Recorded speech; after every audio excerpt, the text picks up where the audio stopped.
养到双向奔赴的小猫了，天冷了就自愿化身暖手宝，主动倒在我怀里，软软热热的，还不愿意撒手呢。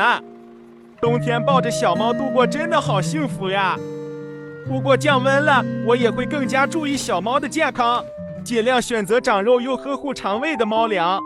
给它吃的是利爪鲜肉全价烘焙猫粮，纯鲜肉配方，每一口都在吃真肉，再加点蛋黄肉松，鲜虾这么多，拌着吃可以更香。天冷啊，小猫多吃肉才能更抗冻呢。里面还独特添加百亿益生菌，轻松告别换季软便烦恼。低温烘焙过，脆脆的，干干爽爽，也不用担心黑下巴。而且用了锁鲜口的设计，可以更好的防潮保鲜。老四，过来。宝宝吃饱后感觉更粘人了。小猫吃的健康，身体棒棒，才可以更好更久的陪伴我。